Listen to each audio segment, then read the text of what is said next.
Me voy a dar por supuesto que como no hay ningún comentario de que se escuche mal, se está reproduciendo bien el audio, no hay problema ninguno. O sea que vamos a empezar con el directo.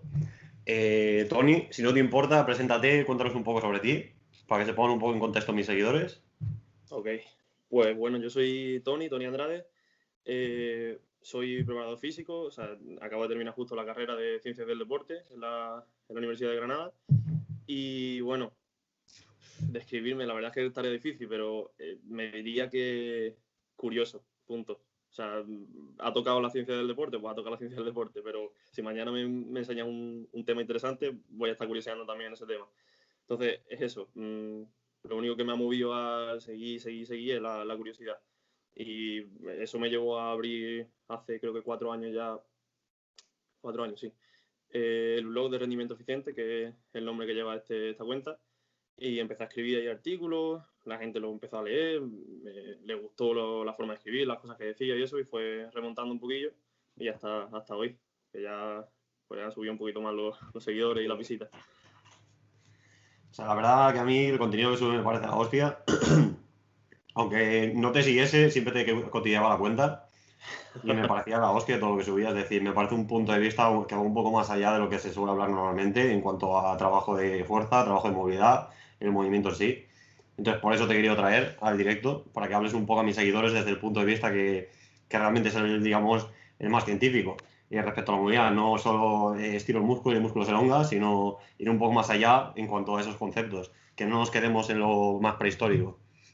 Entonces, si no te importa, te voy a hacer ya la primera pregunta, de las que Vamos. tenía preparadas. Y esto es algo que me preguntan mucho, pero me gustaría que me des tu opinión en cuanto a los estiramientos estáticos.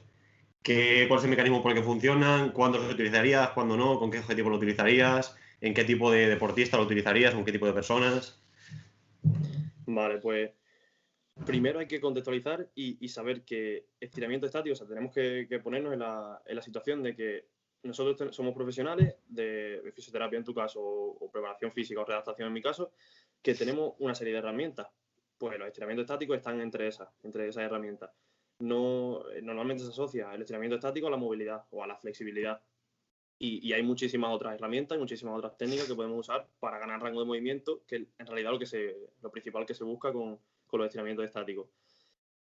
Pero en los últimos años pues, ha habido, no sé, una caza furtiva de los estiramientos estáticos, no sé por qué, y por unos pocos de estudios que decían que se disminuía el rendimiento y tal. Y te están diciendo que no se escucha bien. Confirmarnos si se escucha bien o no. O sea, nosotros estamos grabando por otro lado, entonces se va a escuchar bien sí o sí. Lo que no sé es si escuchará bien el directo. A ver si dice alguien.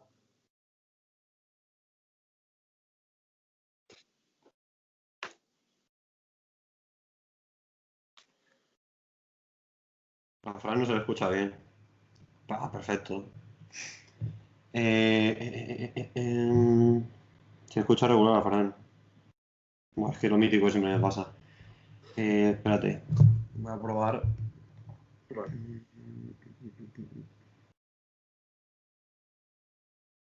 Vale, ¿me escuchas ahora? ¿Se escucha igual? Sí, a mí pasa eso también, lo del ruido, lo que te he dicho antes, que se escuchaba como rasgado. Pues no sé por qué, tipo, la verdad. Vale, vamos a ver.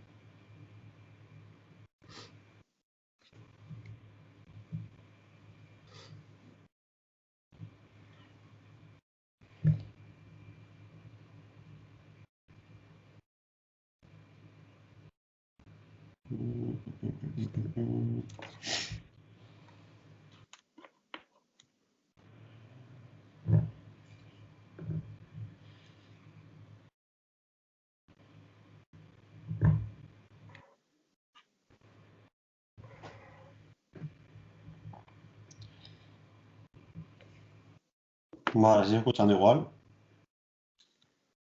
Ahora mismo, Fran, te escucho yo solo por Skype. Ahora no te oigo. Vale, ¿se me oye ahora?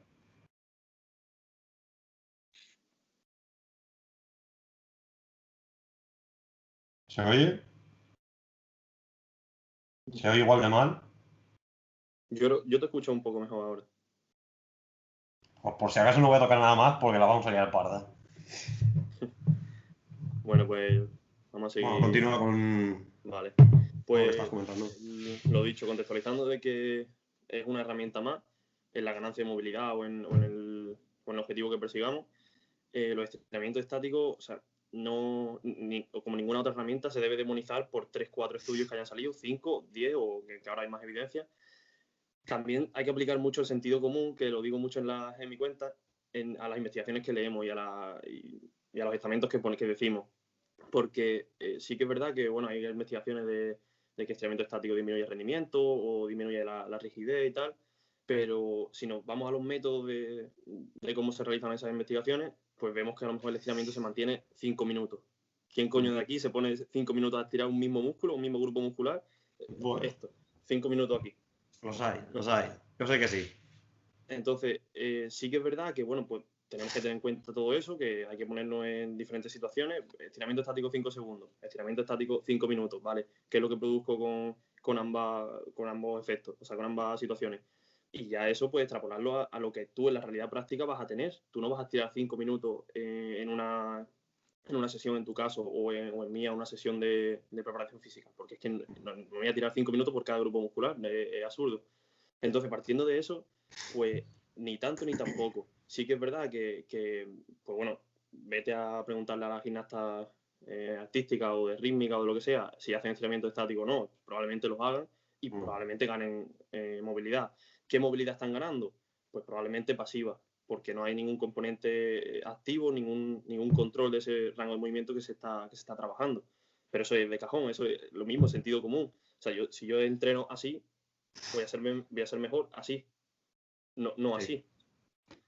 Entonces, eso es lo primordial. O sea, si hay cabida en los estiramientos, pues, por ejemplo, se habla mucho de los estiramientos al principio de la sesión, que si disminuye el rendimiento y tal, y todo eso.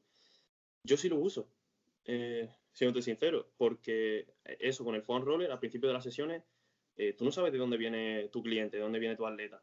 Entonces, esos 5 o 10 primeros minutos que se pasan el foam roller, que estiran 2 segundos, 5 segundos, que no va a tener un efecto negativo en el rendimiento, pero va a hacer que ellos entren ya en el mood de entrenamiento, o sea, en el estado de ánimo de, venga, hostia, estoy entrenando, estoy rodeado de pesas, estoy escuchando ruido, a bicharracos por allí levantando no sé cuánto en sentadillas, ya estoy metiéndome en el jaleo.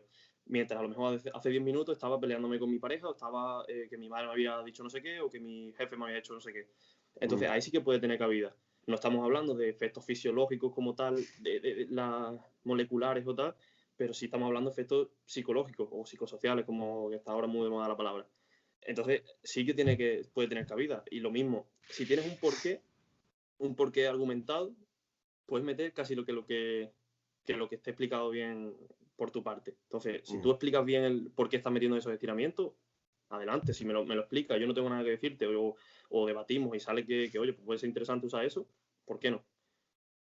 Correcto, estoy de acuerdo. O sea, al fin y al cabo, el problema que veo es que normalmente se tiene una concepción de los estiramientos totalmente biomecánica, pero sin entender bien cómo funciona, o sea, cómo provoca el efecto de aumento de la movilidad del estiramiento. Es decir, nos pensamos que lo que estamos haciendo es elongar el músculo.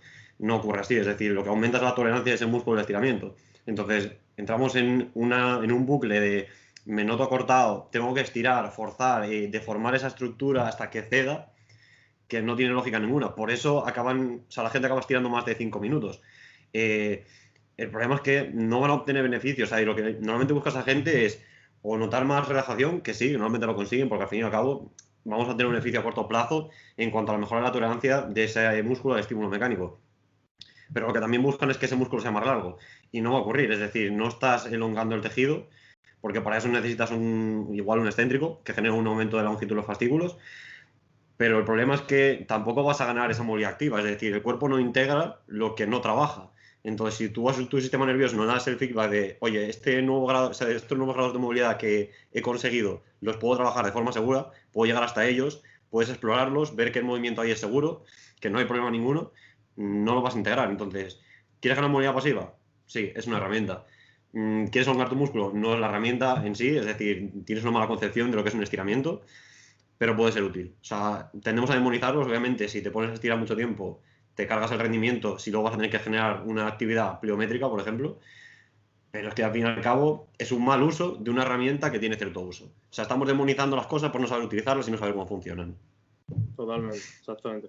Y has mencionado muchas cosas muy interesantes que suelen aparecer siempre que se habla de estiramiento estático, que es acortamiento del músculo, o sea, la relajación, tal y cual. Y eso hay investigaciones también. Hay un investigador que se llama Apostolopoulos, que es de allí de Grecia, creo, que propuso que, o sea, lo puso los estiramientos al final de las sesiones. Y dijo, bueno, tanto que habla la gente, venga, para recuperar al final de la sesión, o bueno, lo que tú dices, lo usas, pero con un porqué erróneo, de venga, voy a estirar al final porque el músculo está cortado del entrenamiento, voy a alongarlo al final del entrenamiento. Pues se vio que sí que favorece la recuperación, pero estiramientos que se hacían a una intensidad media-baja. Los estiramientos que se hacían a una intensidad alta no tenían esa mejora en la recuperación, en la disminución de la percepción de dolor y tal. Y eso pues, nos indica que, o sea, no es el estiramiento como tal, es el cómo se está utilizando el estiramiento y el para qué se está utilizando el estiramiento. Un estiramiento no deja de ser una posición parasimpática, porque tú estás tumbado, tú estás sentado en el suelo, echándote para adelante, hablando con otro, tranquilo, después del entrenamiento. Es que eso lo puedes conseguir también con respiraciones o con mindfulness o lo que tú quieras. Entonces, vale, sí, pues el estiramiento, si el cliente te viene con una creencia muy, muy arraigada de que tiene que estirar después, méteselo, pero oye, no llegues de 0 a 5, de 1 a 5, quédate en un 2 o quédate en un 3, punto. Y ya tienes esos beneficios y no te cargas el choque ese que tenemos con el paciente de que no hace falta estirar. Pues yo vengo aquí y yo quiero que tú me estires. Y ya ahí estás cogiendo de las dos cestas, de los dos beneficios. Otra cosa Correcto, también al que has dicho. final tenemos que Dime. tender un poco a parametrizar las herramientas que utilizamos. Es decir, lo mismo con el foam roller. La gente se mete la pelota de la cross, el foam roller, hace los estiramientos a morir, a generar un dolor brutal, porque va con esa concepción de el tejido tiene que ceder. Si cede el tejido, dejo de notar la tensión. Pero tú no notas la tensión porque ese tejido no esté cediendo. Tú notas la tensión porque tu sistema nervioso interpreta que ese tejido está siendo amenazado, está en una posición de peligro y que llevarlo más allá no es beneficioso.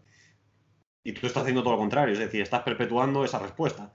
Con lo cual, por eso yo siempre le digo a todo el mundo que se pasa un foam roller, que hace un estiramiento, o sea, a mí da igual, yo no lo uso, porque a mí no me gusta, o sea, precisamente prefiero otras estrategias, lo veo bien utilizar, si te sienta bien, pero tampoco te tienes que matar ahí a generar fuerza, a generar presión, a estirar, porque no va a hacer, es decir, necesitas una fuerza brutal y probablemente rompa antes la estructura de que se deforme.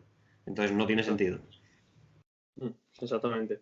De hecho, con respecto a eso, Slave, que es uno de los mayores expertos en el tema del tejido conectivo, de la fascia y todo eso que está ahora tan de moda, habla de todo eso, de los efectos de foam roller, de la terapia manual, porque se dedica sobre todo a la terapia manual, de pues, la estimulación esa de las fuerzas transversales, o sea, fuerza no así, sino un poco más en este sentido, de ese masaje sobre el sistema nervioso autónomo. Y está viendo que se estimula una serie de receptores, Sufini en ese caso, que sí que es verdad que disminuye la actividad del sistema simpático y promueve la actividad del parasimpático.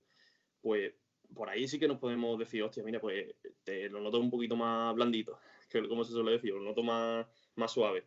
Vale, pero ¿qué tejido está afectando? Es que eso es otro problema que tenemos, que es que siguiendo con la concepción biomecánica que tenemos de la movilidad, nosotros estiramos y pensamos que estamos estirando el tejido muscular. Y vale, no hay nada más por ahí, no hay nervios, no hay ramificaciones de ese nervio, no hay tejido conectivo, no hay ligamentos, no hay cápsula articular, solo hay músculo. O sea, estoy estirando el músculo porque estaba cortado y ahora lo quiero alargar. No, estoy afectando muchísimas cosas. Y en esa afectación de todas esas cosas es donde se están produciendo esos cambios que nosotros en realidad es lo que buscamos sin saber que lo estamos buscando. Que es, por ejemplo, pues reducir la mecanosensibilidad del nervio nervorum o cualquier cosa de esas estructuras. Totalmente, al fin y al cabo esto ocurre también mucho en fisioterapia en cuanto a me viene un paciente con dolor de espalda, le manipulo la columna, le cruje y mi percepción es, vale, si he hecho una técnica articular, creo que le ha afectado la articulación y tengo la concepción de que le he recolocado el hueso y el paciente mejora, o sea, voy a justificar esa mejoría porque el hueso se ha recolocado. Cuando la evidencia me está diciendo que no, que probablemente aparte, o sea, en una manipulación articular, tú no tratas solo a nivel articular, es decir, vas a meter de por medio mucho tejido. Y ya no solo mucho tejido, o sea, estás generando una técnica sobre una persona. y esa persona tiene una concepción de esa técnica, de ese tratamiento, de ti como profesional, de ese contexto. Entonces, son todo un cúmulo de factores que van a afectar al resultado y que no estamos teniendo en cuenta porque estamos emperrados en creernos que tenemos un poder mágico o algo que puede ayudar a cambiar el cuerpo y a... O sea, es que tenemos esa concepción de chamán en cuanto a preparadores físicos, en cuanto a fisioterapeutas, de tenemos el poder de curarte y nadie más lo tiene. No es así, es decir, al fin y al cabo lo que estás generando es un cambio sobre la persona, estás generando muchos cambios, no solo a nivel de tejidos, sino a nivel de procesamiento, de cómo se siente esa persona, a nivel psicológico, a nivel social. Entonces tenemos que ir un poco más allá, ser un poco más humildes con lo que hacemos y no reducirlo todo a, no, es que te estoy relajando un músculo y por eso te ha dejado de doler. Yo muchas veces a mis pacientes no sé explicarles por qué han mejorado. Sé que pueden haber mejorado por mi tratamiento, pero muchas veces no me atrevo a decir, ¿ha sido exactamente esto o ha sido exactamente porque te has tratado conmigo? O sea, no sé si el paciente puede haber mejorado. Lo que sea que ha mejorado, que tiene más independencia, que está más empoderado, ¿sabes? Y al fin y al cabo, si tenemos autoeficacia, ese paciente en un futuro, si vuelve a tener la misma lesión, va a saber que no va a ir, o sea, no se va a meter en un bucle de dolor crónico de pensar, no voy a volver a recuperar, ya estoy otra vez así, esto va a ser de por vida. O sea, no va a entrar en ese catastrofismo. Entonces, sí, ya sé que se me escucha mal, que siempre me pasa en todos los directos. Pero eso, que o sea, lo que tenemos que buscar es más allá, es la persona, no solo el tejido. O sea, no tenemos que ser tan reduccionistas, ni con estiramientos, ni con foam, ni con nada. Totalmente. De hecho, la primera respuesta que tengo cuando cuando me preguntan cosas de movilidad, ¿cómo se entiende movilidad? Una de las preguntas que me hacen mucho de, oye, pues, ¿qué leo? Si quiero leer sobre movilidad y tal. Si quieres entender sobre movilidad, entiende de dolor. Punto. ¿Qué es lo que limita la movilidad? La tolerancia al estiramiento, ¿vale? Pero la tolerancia al estiramiento, ¿qué es? La tolerancia al dolor. No deja de ser tolerancia al dolor, ¿vale? De estiramiento, pues, un estímulo, pues, mecanosensitivo, ¿vale? Que luego genera una serie de respuestas inflamatorias, lo que tú quieras. Pero el dolor no deja de ser una extensión de dolor aplicado en una técnica. Entonces, ya sabemos por muchas investigaciones que el dolor está íntimamente relacionado con las creencias, con la anticipación del dolor, con la catastrofización de ese dolor. Entonces, si nosotros, por lo que tú has dicho, le manipula a nivel más articular y mejora eso, pues oye, te vas a quedar con eso, que esa persona necesitaba eso porque venía con esa creencia y ya luego le aplicas tú lo que tú quieras luego, que ya tú sabes que tiene un poquito más de evidencia o lo que tú quieras, pero ya estás jugando con eso, aunque la persona te viene con cierta predisposición a, oye, hazme esto primero, que necesito eso, lo de crújeme, que se escucha mucho, crújeme, que noto aquí como que necesita crujir. Pues vale, te crujo, pero luego te hago lo que yo veo. Y a eso es lo que vamos. Tenemos que aprender a modular la tolerancia a ese dolor, por vías fisiológicas o por vías comportamentales. Las dos son válidas. O sea, los dos al final son una. Es decir, no podemos disociarlas, por desgracia. Aunque creamos que sí, conceptualmente podemos disociar muchas cosas como mente y cuerpo, pero no es algo disociable. Entonces tenemos que empezar a comprender las cosas como un todo. Aunque sea más complejo, podemos llegar a simplificarlo, pero no a reducirlo. O sea, lo que quiero decir es que no seamos reduccionistas con cómo interpretamos cualquier cosa, cualquier concepto respecto a la salud humana, porque no es algo tan, o sea, no se puede reducir a te duele porque tienes un estímulo en un tejido. O sea, que puede ser uno de los factores, pero probablemente estén más influyendo y si solo nos centramos en ese, estaremos perdiendo mucha información. Claro, eso es. Hay una frase del doctor María Alonso Puig que me gusta mucho, que el ser humano, dice que el ser humano son realidades o sistemas que se pueden distinguir pero no se pueden separar. Igual que una palma de la mano tiene su palma y tiene su dorso, puedes decir, esta es la palma y este es el dorso, pero no puedes concebir la palma sin el dorso. Es así. Tú puedes decirle a una persona, o sea, puedes hablar de no es que tienes un poquito más de creencias limitantes, de catastrofización, tal, pero también tienes que mirar si hay alguna alteración en ese tracto pues, corticoespinal o lo que sea, en el mecanismo nociceptivo. Oye, pues puede haberlo, que eso luego genere pues, la catastrofización o el miedo, la evitación en temas comportamentales, pero no puedes obviar una hablando de la otra. Siempre tienen que ir de la mano. Sí, al fin y al cabo, en temas de dolor nos hemos ido al otro extremo. Hemos pasado de el dolor es por una causa en los tejidos a el dolor es al final solo procesamiento y tal. O sea, no, o sea, en clínica te vas a encontrar muchas veces, aunque haya al fin y al cabo una disociación de tipos de dolores, en clínica te encuentras patrones mixtos a punta pala. Y tú no puedes en un patrón mixto poner a tratar solo lo que tú crees que es. Es decir, al fin y al cabo tienes que tratarlo todo como un conjunto y no puedes aislar cosas. Y muchas veces te llega un atleta que sabes que tiene una limitación de movilidad y no sabes por qué estructura puede ser, obviamente tú no te pones a tratar, yo qué sé, ponte, no puede hacer una elevación de pierna recta activa porque está limitada. No te pones a tratar solo los isquios. Dices que la limitación viene aquí. Igual hay otras cosas actuando a ese nivel. Yo qué sé, imagínate, tiene una limitación a nivel articular. Tiene miedo a llevar la cadera a ese punto porque ha tenido una lesión previa. Entonces, tienes que tratarlo todo a la vez porque tú no tienes, o sea, ni tu atleta ni tú tienes el tiempo para aislar todos los componentes y buscar eso en clínica. En investigación sí, pero en clínica nadie tiene el tiempo para permitirse hacer eso. Y les va a dar igual. O sea, lo que quiere un paciente, lo que quiere un atleta son resultados. No siempre quieren saber por qué y qué estaba afectado. Si mientras les des resultados, muchos se quedan satisfechos. Eso es. Y muchas veces tú mismo te das cuenta, porque en ese mismo caso, en las elevaciones de flexión unilateral, por ejemplo, de pierna, tú ves que pues le aplicas cierta cosilla. Por ejemplo, una cosa que le digo yo mucho a los que me preguntan sobre técnica de movilidad y tal igual, podemos meter estrategias ideomotoras, es decir, en vez de decirle levanta, o sea, una flexión de cadera, le puedes decir, vale, intenta tocarme aquí con la mano o con el pie, con la punta del pie. Y ves que en el pre y justo después le haces eso, mejora, oye, pues ahí probablemente cosas estructurales no estemos cambiando. Entonces, o le metes un bracing o le metes cualquier actividad de la musculatura central y ves que mejora inmediatamente. Pues todo eso es lo que, como que te quedas chocado en clínica, pero que tienes que tener la humildad de decir, hostia, pues no tengo ni puta idea. No sé por qué lo he hecho. O, vale, hostia, pues pensaba que era por aquí, pero puede ser que sea más por aquí. Vale, pues te sientas luego, te pones a buscar, te pones a apuntarlo. Oye, vale, pues esto me ha pasado esto, con el paciente anterior me pasó aquello. Y vas haciendo como una idea general que te simplifica el trabajo, pero lo que tú has dicho, no te lo reduce, no es reduccionista. Eso es. Bueno, si quieres pasar alguna pregunta tuya, porque hemos empezado a hablar y ya me has ventilado todos los temas. Vale, pues yo te voy a preguntar, son dos preguntas muy parecidas, o sea, iguales, pero cambiando una palabrita.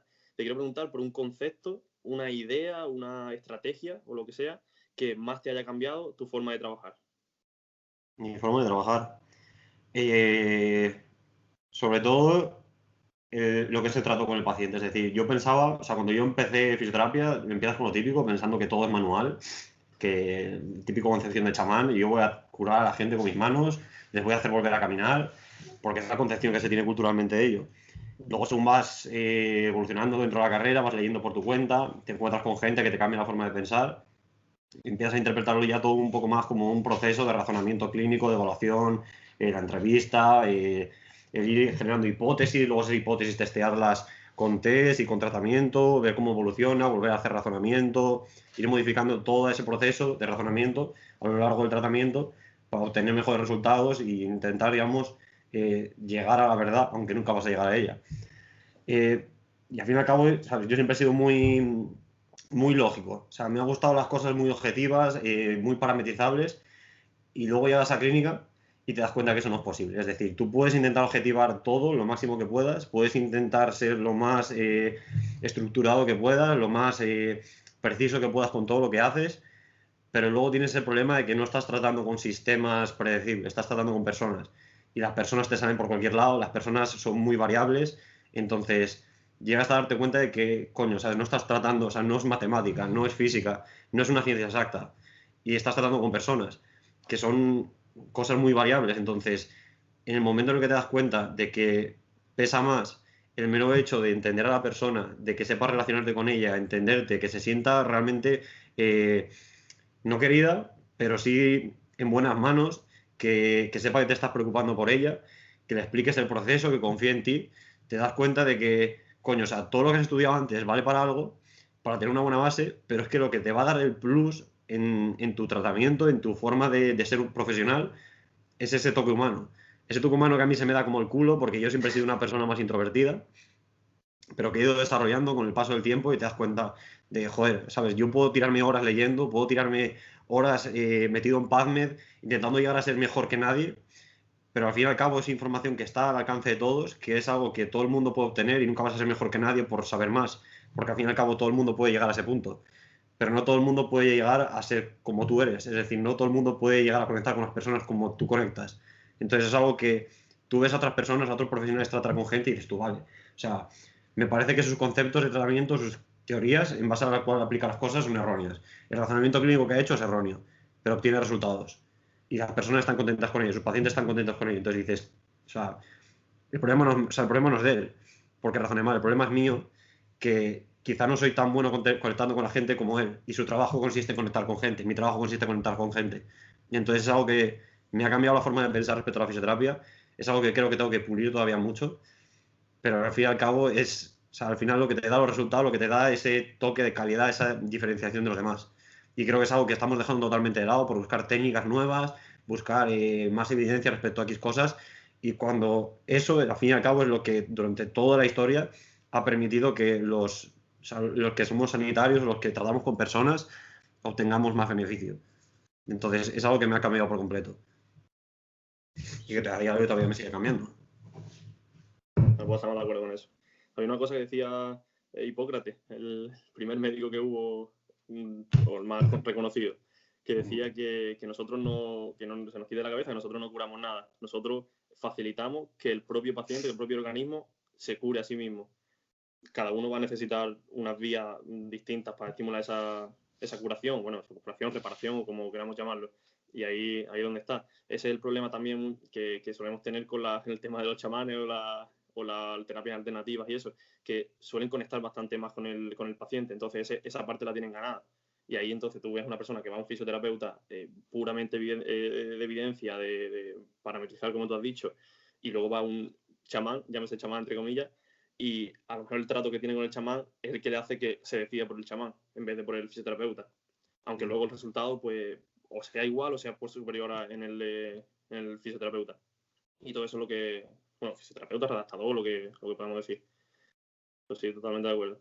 Y ahora voy a seguir con otra pregunta que igual, pero lo que te decía, concepto, idea, estrategia o lo que tú quieras, que más te haya cambiado tu forma de aprender. De aprender. Pues quizá el momento en tercero de carrera que tuve un profesor que nos cambió un poco la concepción de la fisioterapia, que al fin y al cabo, hasta ese momento, tú lo que hacías era tragar con todo lo que te echaban en la carrera, te pensabas que eso era, ¿sabes?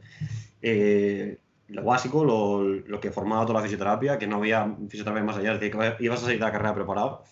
Y cuando llegó este tío, que era un sustituto, nos dio una bofetada de realidad, es decir, nosotros le decíamos, no, es porque, o sea, nos presentaron un trabajo que eran casos clínicos.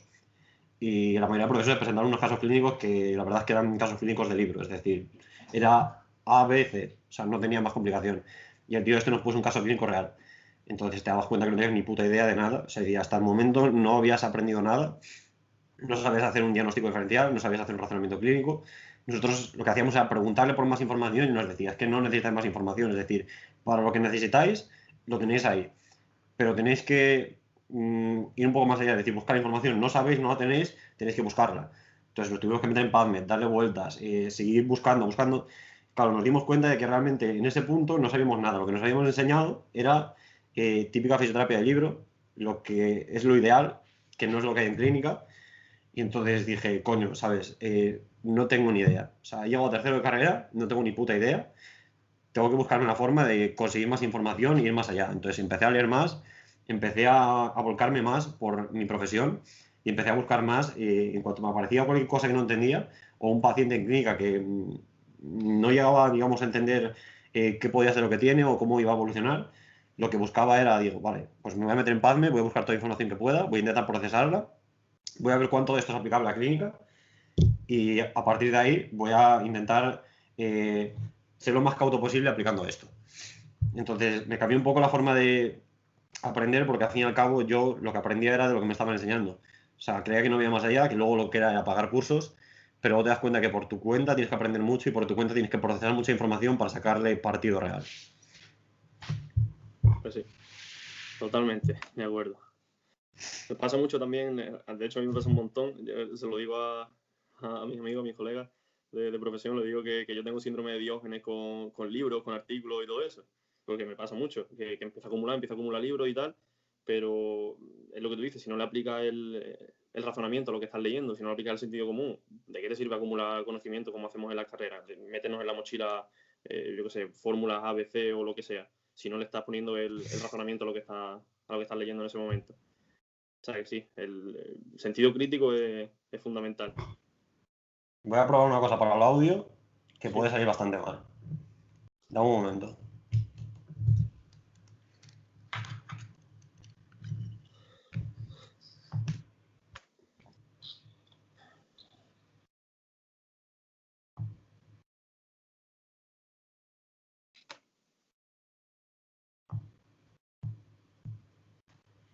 Vale. Confírmame si se oye. Sí, yo te oigo. Vale, espérate, que está sonando en bucle esto. Vale, ¿se oye ahora? ¿Se oye o no se oye? Creo que no.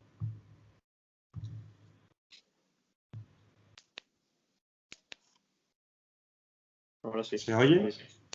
Lo que pasa es que se va a escuchar en bucle, macho. ¿Se escucha en bucle? ¿Sí se oye o sí se escucha en bucle?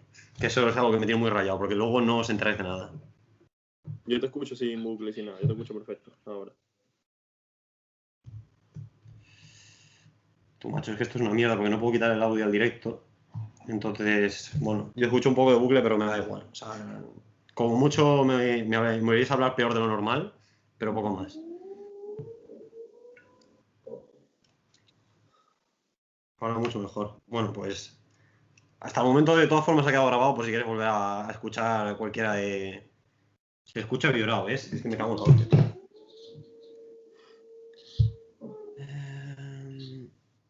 A ver, dame un momento. ¿Se escucha ahora algo? No se escucha nada, me parece. No.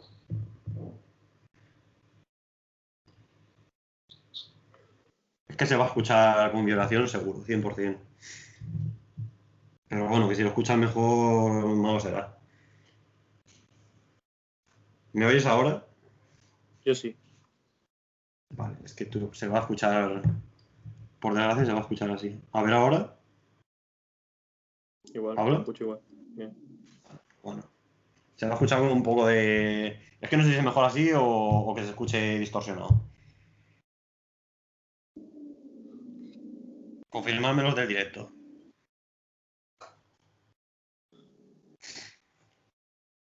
Y si te parece, vamos pasando a las preguntas que han ido dejando o las que vayas saliendo por el directo. Vale. Yo tengo un par de ellas, 3.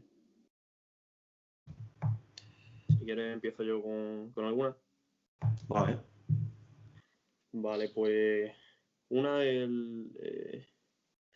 me preguntaron, que la verdad es que es bastante interesante, pero se puede aplicar a cualquier otra capacidad física, que no sea la movilidad.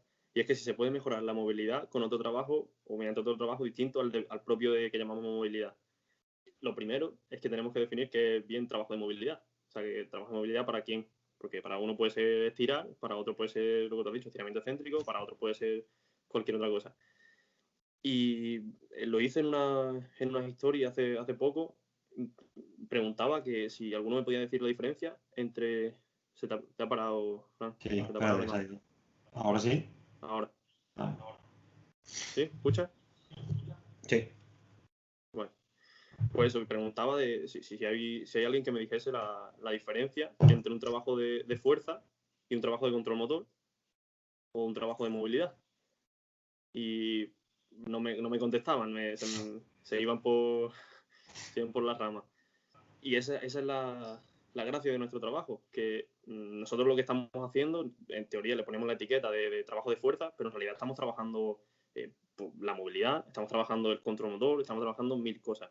La pliometría puede ser en algunos casos, todas esas, o sea, no dejan de ser conceptos y palabras, ideas para recoger o para limitar una idea, por ejemplo. Pero se pueden estar trabajando muchas cosas a la vez y respondiendo a la pregunta, tú puedes diseñar una tarea que trabaje la fuerza y estar haciendo sin quererlo el mejor trabajo de movilidad. O sea que sí, se puede trabajar la movilidad sin atacarla directamente como muchos nos pensamos de, venga, no, vamos a dedicar los 15 minutos finales a estirar, no sé qué, no sé cuánto. No, puede ser que en un peso muerto rumano, un peso muerto pierna rígida o algo así, o un pullover o lo que sea, estemos trabajando la movilidad. No deja de ser no deja de tener una fase céntrica bastante importante. Entonces, ahí sí que estamos trabajando la movilidad. Al fin y al cabo también tenemos ese concepto erróneo de lo que es control motor, es decir, cualquier trabajo que hagas que implique el mero hecho de mantener la postura es trabajo de control motor. Control motor postural, al fin y al cabo, es control motor. Cualquier cosa que genere movimiento es control motor. Es decir, que tú le pongas la etiqueta de control motor a un ejercicio solo te sirve para venderlo mejor. No te sirve para explicar lo que estás haciendo, porque al fin y al cabo te estás moviendo. Es decir, a mí cuando me dicen, o sea, me preguntó un chico para este directo, si era mejor antes de hacer trabajo de movilidad, tener buen control motor y buena respiración, me quedé con una cara de, a ver, espérate, no estamos entendiendo lo que es cada cosa. Es decir, si tú no respiras, te mueres. Si no tienes control motor, no te puedes mover. Entonces, movilidad no vas a tener. Así de claro. Que al final entiendo este tipo de preguntas porque nos lo han vendido mal. Es decir, obviamente tienes que tener cierta capacidad de movimiento para al final buscar esos rangos de movilidad más extremos, pero es que al fin y al cabo todos tenemos la capacidad de movernos. Otra cosa es que tengamos la capacidad de movernos más allá de lo que normalmente hacemos. Ese control motor que escapa a nuestro control motor no significa que no tengamos control motor, significa que no tenemos control motor para adquirir esos rangos de movilidad.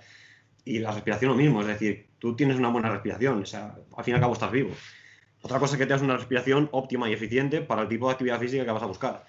Porque no es lo mismo la respiración que necesitas para levantar un 1 RM en peso muerto que la respiración que necesitas para hacer 100 metros de sprint. Porque obviamente los gastos a nivel metabólico no van a ser los mismos, la capacidad, o sea, la necesidad de estabilización de la zona central no va a ser la misma. Entonces, no puedes estar pidiendo una respiración ideal, un patrón de control motor ideal, a algo que es totalmente diferente y una persona que va a hacer gestos totalmente diferentes. No hay un patrón ideal, hay mucha variabilidad y encima dentro del movimiento. Entonces, estamos, digamos, vendiendo conceptos erróneos y haciéndonos ideas erróneas de lo que es el movimiento y de lo que es la salud. Claro, es que estamos volviendo a lo mismo que estábamos hablando antes, lo de las realidades que se pueden separar, se pueden distinguir pero no se pueden separar. Es lo mismo, que trabajes la fuerza no quiere decir que no necesites control motor para esa tarea de fuerza o lo que tú estás comentando. Venimos a la misma idea, que está muy bien para el estudio, para saber clasificar las cosas o bueno, intentar entenderlas, pero luego, coño, realidad. Vamos a darnos una realidad, no vamos saliendo de un papel o de un ordenador, que los límites no están tan delimitados como pensamos en la teoría. Tengo una pregunta por aquí que nos dice ejercicios no recomendables para espondilolistesis de grado 1. Te dejo a ti la respuesta. ¿A mí? Sí. ¿Puedes decirme otra vez la patología? Espondilolistesis de grado 1. Y pregunta por Ejercicios no recomendables. ejercicios no recomendados. Lo mismo de siempre. Ejercicio no recomendado. ¿Para quién? ¿Por qué? ¿Por qué no voy a recomendar un ejercicio? Si se adecua a la carga que el individuo es capaz de soportar y que esa estructura es capaz de soportar, ¿por qué voy a tener que desbancar ejercicios? Si me son útiles y todo eso, por supuestísimo, acompañado de una entrevista, entre comillas, de creencias, porque puede ser que esa persona venga con unas creencias de que yo no puedo hacer esto, no puedo hacer aquí, no puedo inclinarme hacia acá. Bueno, pues vale, vamos a hacerlo progresivamente, pero a priori yo no tengo por qué confrontar o sea, enfrentarme a esa valoración o a esa sesión poniéndome un límite de este ejercicio no lo puedo hacer o este ejercicio no lo voy a hacer. Pues no, yo voy a ir viendo en función de la valoración que le haga, en función de las creencias que me traiga, pues ya le haré unos ejercicios u otros, unas técnicas u otras, o una estrategia u otra. Pero eso de empezar la casa desbancando ejercicios, o sea, quitándonos de medio ejercicio, ¿por qué? No entiendo esa idea que tenemos. Correcto, o sea, al fin y al cabo, yo es lo que siempre comento, que no hay ejercicios para patologías, no hay ejercicios, mejores ejercicios para X, sino que al fin y al cabo hay ejercicios para personas. Y esa persona puede tener o no una patología, puede estar en un contexto o en otro, y entonces los ejercicios más recomendables serán diferentes. Y en este caso, tú tienes una espondilolistesis grado 1 y tu cuadro clínico no tiene por qué ser el mismo que el de las otras personas que tengan la misma patología. Tu objetivo no puede ser, o sea, igual no es el mismo que el de las otras personas que tengan la misma patología. Entonces, que yo te diga, no hagas este ejercicio, pues a mí me salva el culo, me quedo mejor porque te da una respuesta que es blanca o negra y tú te quedas contento. El problema es que yo no duermo tranquilo por las noches sabiendo que te he prohibido hacer algo que quizá, sabes, te estoy generando una discapacidad que quizá no tengas. Porque probablemente podrías haber hecho ese ejercicio y no tener problema ninguno. Igual el problema de hacer ese ejercicio iba a ser el cómo adaptas la carga, que al fin y al cabo es que muchas veces buscamos ejercicios para y te vale cualquier ejercicio, pero con una correcta dosificación, que es otra cosa que tenemos muy dejada de lado en cuanto a ciencias del deporte y en cuanto a fisioterapia, que es que en farmacología, por ejemplo, al final el efecto de un fármaco viene determinado muchas veces por el propio fármaco y la dosis que administras ese fármaco y la frecuencia con la que administras ese fármaco. Entonces, ¿por qué no hacemos lo mismo con los ejercicios? O sea, ¿por qué tengo que considerar lesivo para el tendón rotuliano un salto? Quizá eso no es lesivo, es decir, en un contexto de rehabilitación, al fin y al cabo, en última etapa se meten pliométricos. Y lo que depende de que sea lesivo o no es cómo está el tejido, cómo está la persona, cómo va a tolerar esa carga, cómo voy a administrar esa carga, cómo voy a dosificar esa carga. Entonces, que te diga un ejercicio no recomendable, no lo veo. Es decir, va a depender mucho. O sea, me puedo tirar un triple, puedo encestar o puedo fallar por todo lo alto. Y en caso de que falle, me va a repercutir tanto a ti, que te va a generar un perjuicio, como a mí, que voy a quedar de que no tengo ni puta idea. Entonces, o sea, tenemos que empezar a moverse una escala de grises y no buscar tanto blanco y negro porque no hay blanco y negro. Es decir, es incómodo estar en la escala de grises, pero es que es la realidad. Entonces, al fin y al cabo, muévete en los grises, es decir, va a depender mucho de ti, va a depender mucho de la carga con la que lo apliques. Y lo mismo, o sea, tengo otra pregunta que es, si un paciente con escoliosis puede hacer un entrenamiento con pesas, la respuesta es ¿por qué no? O sea, dependerá, como todo, es decir, una persona completamente sana puede hacer un entrenamiento con pesas, sí, un niño puede hacer un entrenamiento con pesas, sí, pero ¿cómo lo vas a planificar? O sea, al fin y al cabo, cualquiera puede hacer un entrenamiento con pesas, pero si una persona no entrenada, tenga escoliosis, tenga lo que sea, entra al gimnasio y lo primero que hace es me voy a cargar los 200 kilos en sentadilla, no toco una pesa en mi vida y voy a ver qué pasa, voy a tirar, o sea, voy a hacer entrenamiento con pesas, para mí esto es entrenamiento con pesas, tengo que ir a un RM. ¿Es recomendable? No. O sea, yo diría que no lo hagas, pero porque tienes, digamos, un gran porcentaje de probabilidades de lesionarte. Si lo planificas mejor, ese porcentaje será mucho más reducido, estarás quitando balas del tambor del revólver y al fin y al cabo, cuando te pegas el tiro, hagas el ejercicio, tienes muy pocas probabilidades de lesionarte. Siempre va a haber alguna probabilidad, es que siempre pasa, es decir, siempre que sometes a tu cuerpo a un estrés, vas a tener probabilidad de lesión. Pero lo suyo es que esa probabilidad sea lo mínima posible. Entonces, no busquéis, o sea, sé que al final es una tendencia que tenemos porque cuando te ves con una lesión o cuando te ves con X cosa que han considerado patología, porque la escoliosis al fin y al cabo es una malformación, una desviación de la columna y muchas veces no es sintomática y te hacen pensar que eso es malo, entonces tú ya tienes una concepción de que tu espalda es frágil. Entonces, o sea, entiendo la situación en la que estáis, pero no busquéis esas soluciones fáciles porque no existen. Es decir, tú lo que tienes que buscar es qué es lo más apto para ti, no para tu patología. O sea, olvídate, tienes tu patología que te puede limitar en X forma, pero no te va a limitar totalmente. O sea, al fin y al cabo, toda persona puede llegar a un potencial bastante más alto del que está. Porque yo tengo pacientes con artrosis de cadera tirando peso muerto, como si no hubiese un mañana, sin problema ninguno. Yo tengo una protección discal de 5 segundo y estoy tirando peso muerto y no tengo problema ninguno de espalda. Entonces, que el cuerpo se adapta, ¿sabes? Que no tengas miedo. Que no busques esas soluciones mágicas porque no existen. O sea, lo que existe es la constancia, el trabajo bien hecho, una buena programación de las cargas y que el cuerpo se adapte. Igual que se adapta un músculo, el resto de tejidos se adaptan y tu sistema nervioso se adapta. Entonces, es algo que me saca un poco de la calma, de mi tranquilidad, ese tipo de preguntas, pero entiendo por qué las hacéis, Claro, pero también entended vosotros que no hay una respuesta exacta. claro. Es así, o sea, estoy totalmente de acuerdo con la respuesta hacia el paciente, pero también hablando del profesional, que más o menos ocurre prácticamente lo mismo, que es que eso que has dicho de moverse en la escala de grises genera mucha desconfianza, o sea, ahí es donde no estamos bajo control. Si nosotros tuviésemos, este ejercicio no se puede hacer, este sí, este no, y hay que hacer esto, luego esto, luego esto. Si tuviésemos, o sea, que es lo que buscamos, facilitarnos el trabajo, pues claro, ahí vienen las preguntas que nos vienen, de cómo hago, o sea, tengo esta patología, ¿qué hago? ¿O qué no puedo hacer? Vale, pero es que lo que tú dices, estamos en la escala de grises. El problema viene en que los profesionales, pues lo que quieren es facilitarse todo lo posible el día a día laboral. Entonces, moverse en esa escala de grises requiere de mucho, de estar pensando lo que estás haciendo, de estar pensando qué es lo que estás generando, y es bastante incómodo. Entonces es normal que se tienda, normal entre comillas, que se tienda a eso, a facilitarse todo lo posible el trabajo. Pero bueno, ya sabemos que, o sea, cada vez más y más sabemos que no ocurre así, que no es blanco-negro, que puede simplificar, pero no puede obviar que es complejo, que es una realidad compleja. Vale, ¿tienes alguna otra pregunta por ahí? Pues sí, tengo dos más. Una que yo creo que es un poco más interesante, ya luego acabo con la de la lectura recomendada, que me la preguntan un montón. La pregunta es que si es lo mismo flexibilidad que movilidad, que me lo hacen muchísimo. Me lo hacen muchísimo, flexibilidad y movilidad. Primero tenemos que entender que flexibilidad viene de la metalurgia, o sea, viene de los materiales, entonces es la capacidad que tiene un material, ya sea vivo o inerte, de deformarse, ¿vale? Entonces, estamos hablando un poco más biomecánicamente o mecánicamente.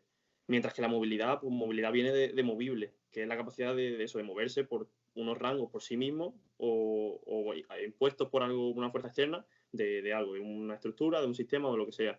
Entonces, ¿qué es lo que prefiere? O sea, entendiendo que es la movilidad, que sabemos que le afecta el dolor, que sabemos que le afecta un montón de aspectos fisiológicos que no tienen que ver solo con la capacidad de deformación, ya sabemos que sí, que la flexibilidad está dentro, o sea, es un factor que afecta a la movilidad, lo sabemos, porque la capacidad de deformación que tiene nervio, tejido conectivo, tejido muscular, tendón, etcétera, va a mandar una cascada aferente de señalizaciones y tal, que eso luego puede limitar. Vale, hasta ahí sí. Pero no es todo. O sea, la movilidad tiene muchos otros factores que la están afectando. Entonces no podemos. Sí que la flexibilidad forma parte de la movilidad, pero la movilidad es un todo un poco más grande. Sí que tenemos que atacar la flexibilidad, aunque no me gusta mucho mencionarla porque ya se tergiversa todo, pero la movilidad es mucho más complejo que todo eso. No es solo elongar un tejido y mejorar la deformación de ese tejido, sino que puede generar una serie de respuestas, cambiar una serie de creencias y muchas otras cosas que se escapan del concepto flexibilidad. Ya van mucho más allá. No sé tú qué piensas. Es que estoy totalmente de acuerdo contigo. Al fin y al cabo, tendemos a solapar ambos conceptos, tendemos a reducirlo todo también a punto de vista puramente muscular. Nos creemos que el músculo es la única estructura que puede limitar esa movilidad, que al final es la propia flexibilidad del músculo lo que limita esa movilidad. Pero es que estamos pasando por alto el resto de tejidos. El resto de tejidos también tiene flexibilidad, el resto de tejidos también van a repercutir en la movilidad. Entonces, al fin y al cabo, sí que puedes intentar reducir el trabajo de movilidad a mejorar la... ¿Se me escucha? Sí, yo te escucho. Se puede intentar reducir el trabajo de movilidad a trabajar la flexibilidad de X tejido, pero volvemos a lo mismo. O sea, estamos en ese punto en el que estamos interpretando que podemos crear un solo tejido para tratarlo y mejorar la movilidad. Entonces, tú no sabes si estás mejorando la flexibilidad, tú sabes que estás mejorando movilidad. La flexibilidad, salvo que tengas una herramienta con la que puedas comprobar la capacidad mecánica de ese tejido al estiramiento, Sí. es que al fin y al cabo volvemos a entrar en problemas teóricos, no volvemos a entrar en problemas prácticos. Me da igual. O sea, yo tengo una persona que quiere mejorar su movilidad, o quiere mejorar su flexibilidad o su elasticidad o como lo quiera llamar, porque necesita hacer X gesto. Entonces, lo que yo busco es el resultado de tienes que llegar a este punto o a este punto de movilidad. Me da igual qué tejido sea, me da igual si estamos mejorando su flexibilidad o no, pero está consiguiendo lo que quiere. Y yo voy a plantear el programa de ejercicio o de técnicas de cara a ese objetivo, no de cara a voy a mejorar la flexibilidad específica de este tejido en específico. Porque no ocurre así, es decir, me da igual. Sí, totalmente. Y si quieres pasamos ya a la última pregunta, yo creo que ya estamos casi en la hora, Sí, ¿no? está como mucho quedan 7 minutos. Vale, De todas pues formas, luego si quieres podemos seguir manteniendo la grabación y luego como se va a subir a YouTube quedarán unas vale, preguntas extra para los que quieran continuar con ello. vale, ok. Pues la última pregunta es la lectura recomendada sobre movilidad. Y no hay mucho, sobre movilidad no hay mucho porque, bueno, hay, pero lo que hay es desde la perspectiva del yoga, del pilate o de la puro mecanicista, o sea, de la flexibilidad como tal, como hemos estado hablando. Entonces, puedes leer sobre eso, pero te vas a perder muchos otros factores que están afectando a la movilidad. Te vas a volver un experto en flexibilidad, bueno, experto.